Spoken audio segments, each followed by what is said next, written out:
Good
morning, members of the Long Point Bay community. Good to be with you as always in this resurrection time, in this springtime. And I think it's always really, really important, not only for us to say, yes, I believe in resurrection. Well, ground it for me. Tell me why. Tell me what's your evidence.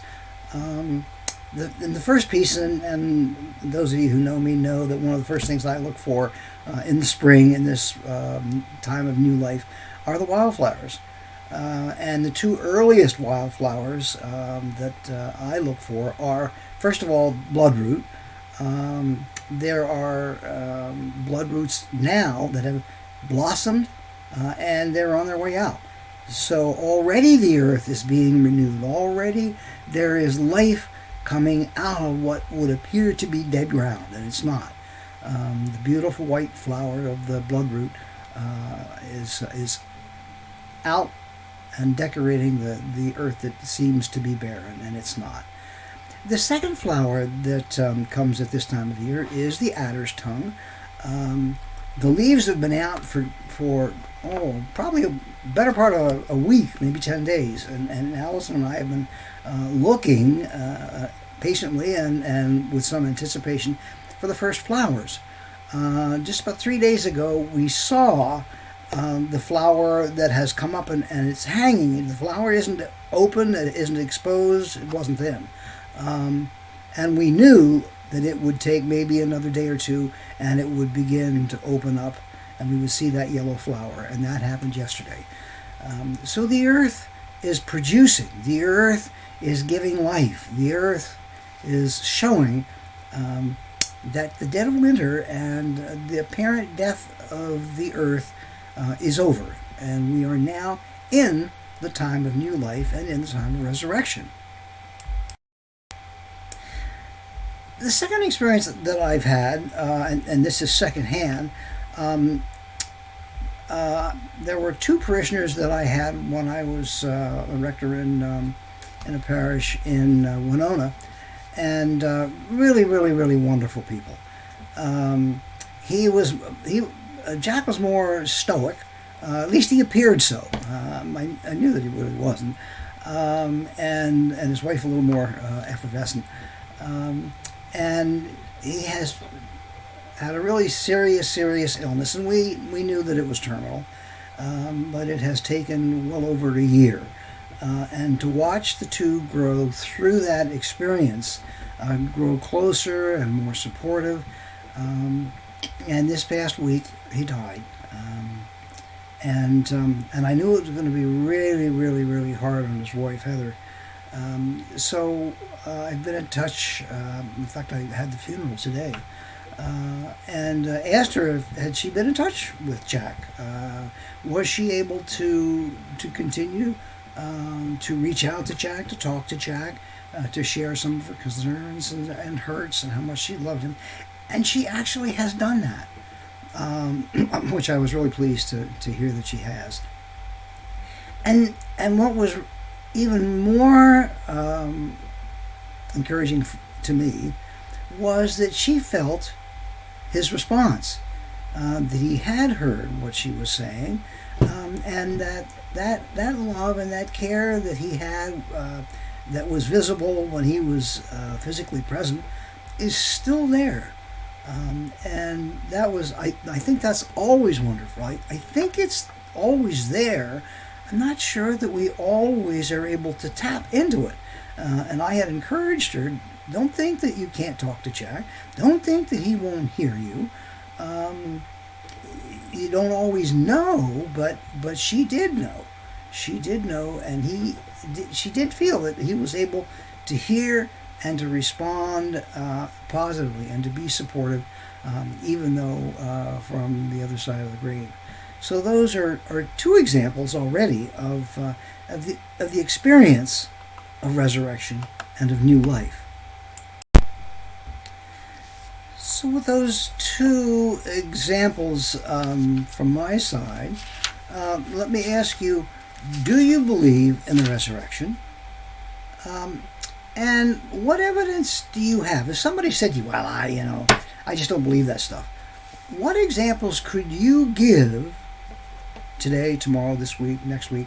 What examples could you give to support believing that Jesus rose, believing that Jesus is alive, and believing that for you and I, resurrection, life beyond the grave, is a reality, is a very real, at least a possibility, and I think for some of us is very much a reality.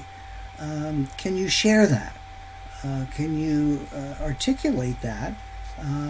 Especially if you have friends that are struggling in this time of death, in this time of pandemic, to say that death doesn't rule. Death isn't in control. It may look that way, but it's not. So what would you say? What are your grounds for believing in resurrection? And it's interesting, the word that occurs in the gospel, the word witness, is the same word that is martyr, martyrium. It's, and you know the word martyr, but it was the witness that was given by a person being put to death because of their faith. But it's bigger than a sense of dying. It is a sense of being a witness to life in the midst of struggle and in the midst of death. So are you able to be, in the best sense, in the deepest sense, a martyr for resurrection faith? That is, a witness to, one who can, what other word can I give than witness? Can you speak to the grounds that you have for believing that not only Jesus is alive, but those that you love, those who have passed over to the other side, are in fact alive? And do you have any examples that you could share with people in need, especially at this time of pandemic, when we're being overwhelmed, apparently, at least experientially seems to be overwhelmed by death? What examples from your own life can you share and say, no, death doesn't rule, death does not control my life. The presence of Jesus, my faith in Jesus, and Jesus' presence to me, I would say, says yes, life. Life will always reign over death, because that's That's God's gift to us in Jesus. Gave it to us in Jesus, and Jesus continues to pass that on to us and invites us to pass on that gift to those we meet who are struggling with the closeness and the threat of death. Can you be that Easter martyr, that Easter new life witness? God bless.